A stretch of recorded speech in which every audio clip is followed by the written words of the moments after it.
Le but de The Expedition Boliviares est de partager les terrains que j'ai connus et aussi de faire vivre plusieurs familles boliviennes, hein, car nous faisons travailler 5-6 conducteurs, des cuisinières, des guides.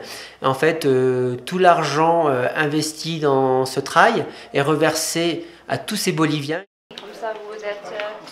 Les participants ont été accueillis à Puno, au Pérou, sur les rives du lac Titicaca, avant de prendre la direction de la Bolivie. Sauf si tu veux changer avec quelqu'un. Non, mais il n'y a pas ce temps, je crois, c'est la narration de ça.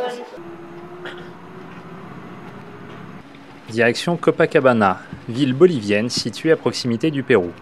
Nous embarquerons ensuite à bord d'un bateau pour rejoindre l'île du Soleil sur le lac Titicaca. Tiff, comment sens-tu cette traversée? Demande-moi après. Non, on verra si ça tangue un peu trop. On descendra au Peut-être descendre d'un étage, voire de deux. Hein. Je donnerai à manger aux poissons, tant pis. Nous passerons 24 heures sur l'île du Soleil afin de la découvrir et de s'acclimater.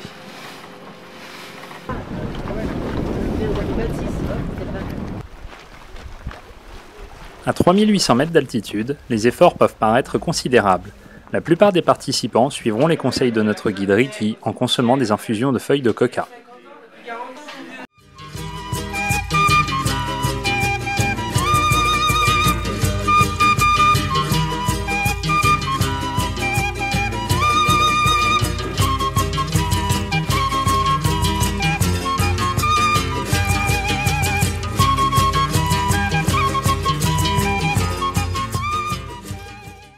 Aujourd'hui, nous arpentons l'île du Soleil. Une marche d'une quinzaine de kilomètres nous fera traverser la quasi-totalité de l'île.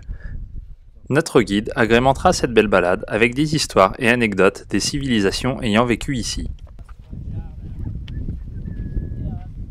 La légende dit que le soleil est né ici.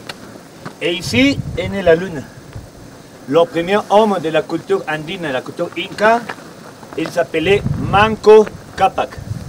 Il est né ici. Et la première femme, qui était Mama Oglio, elle est née ici.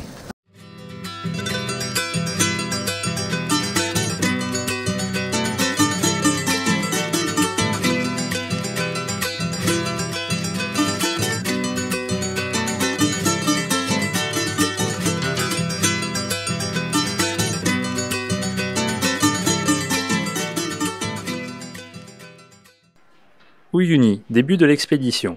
Les participants se répartissent dans les 4x4. Ces derniers serviront d'assistance et nous conduiront ensuite dans le sud de l'Ipes. Là, je te vois te mettre devant et rester devant. Hein. Je vais dire place au... Non, place au vieux.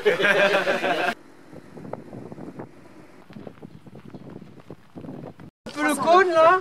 Ouais. Ça sera un peu plus à gauche, il y a une arête là qui monte sur la gauche, vous voyez? Avant? Ouais. Ça sera à peu près là. Mais en fait, les 4x4 vont se mettre en place pour vous prendre la direction la plus courte. Hein? Alors dès que vous voyez le 4x4, pas un qui roule, ça veut dire qu'il y en a un qui roule par là, c'est pas le nôtre. Hein. Faut pas le suivre. Faut pas le suivre. Hein. Hein? Dans notre direction, on va mettre des ravitaillements à peu près tous les 10 km.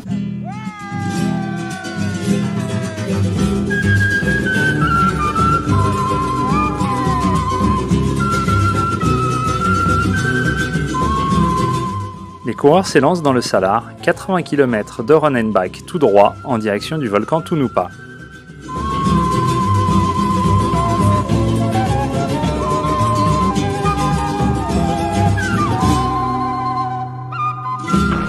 C'est énorme hein.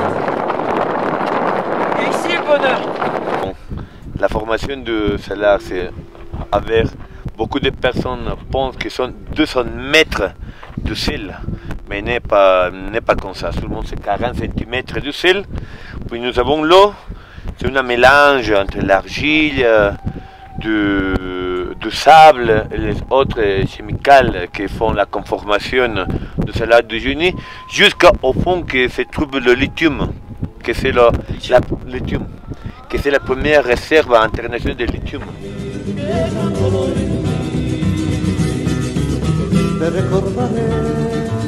Llevaré en mi mente tu rostro feliz. Te recordaré, llevaré en mi mente tu rostro feliz.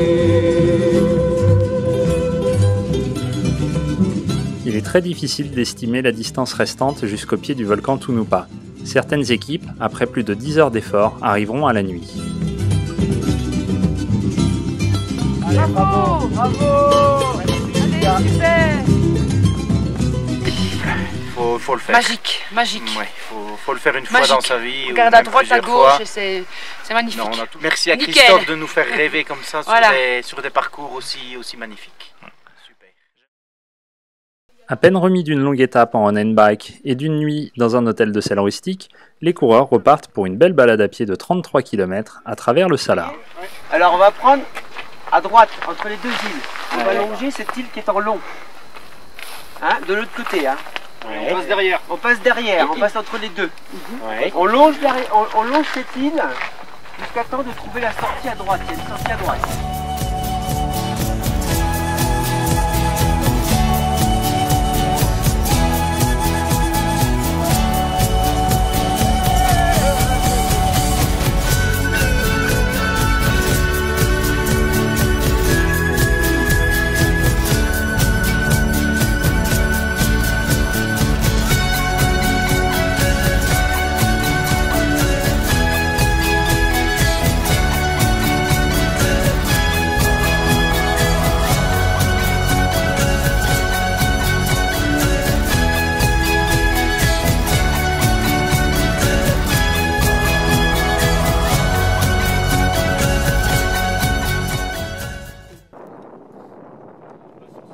Pour cette troisième étape, le chronomètre ne sera déclenché qu'à la descente du Tunupa. L'ascension, jusqu'à 5200 mètres d'altitude, se fera en groupe.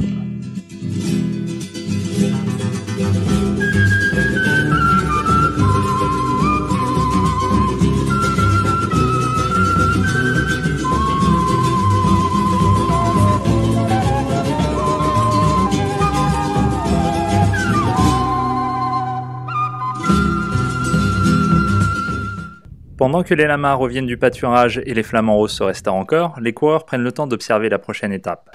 Écoute, quand on voit cette immensité, on pourrait penser que c'est de la neige, mais c'est pas de la neige. On pourrait penser que c'est du désert, mais il n'y a pas de sable. C'est du sel. Eh ben oui mon pote, demain, 38 km tout droit, l'île aux cactus. Une sensation de liberté, et on se sent vraiment tout petit par rapport à la nature. 3, 2, 1, go! Tranquille, hein. Pour cette quatrième étape de 38 km, les coureurs prennent la direction de Inkawasi, plus connue sous le nom de l'île aux cactus.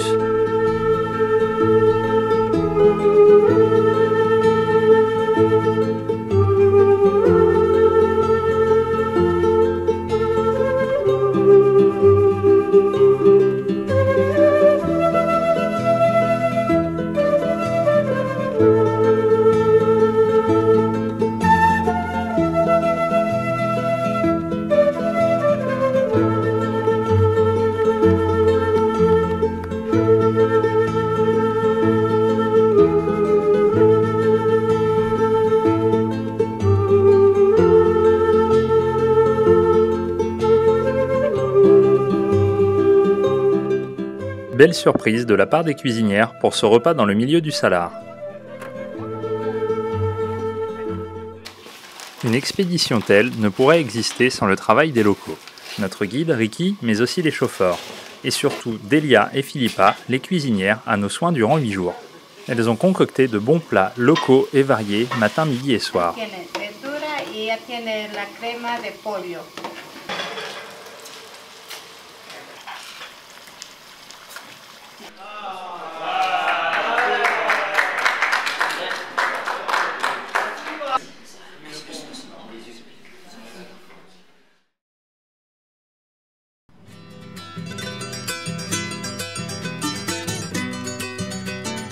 Nous quittons le Salar d'Uyuni pour rejoindre le sud Lipès, avec ses volcans, ses lagunes et ses déserts à plus de 4000 mètres d'altitude.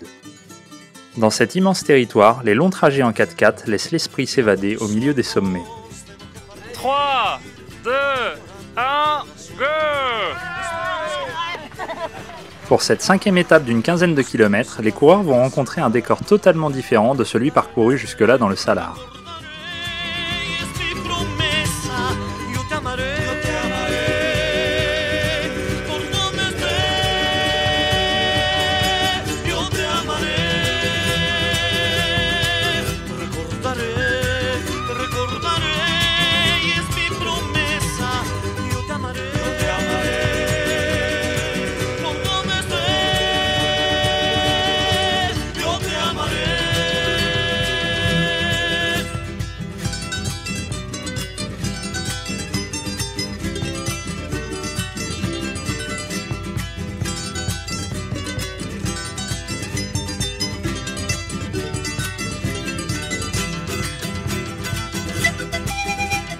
L'art de pierre, c'est le vent qui commence à lever le sable et il va sculpter la pierre qui donne la forme d'un havre d'origine naturelle.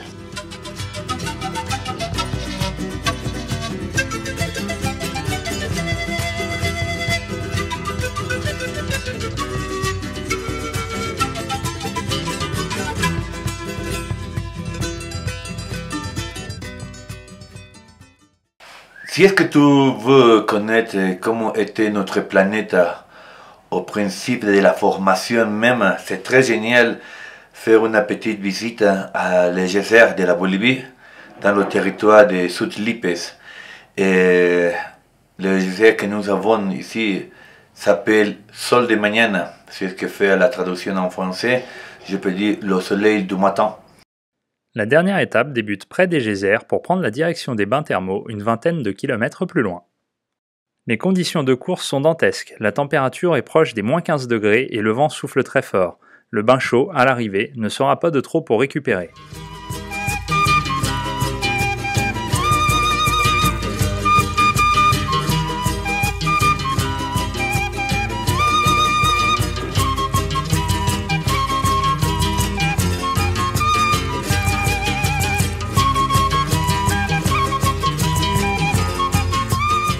The Expedition Boliviares est pour moi, par rapport à mes connaissances, est la course la plus haute du monde, car nous passons en haut de l'Oturuncu à 6010 mètres. Enfin, cette année, nous n'avons pas pu y passer parce que nous avons des températures de -25 degrés avec un vent à plus de 100 km/h. Alors les trailleurs ont dû s'arrêter à 5900 mètres afin de garder leurs doigts et leurs orteils pour pas que ça soit gelé.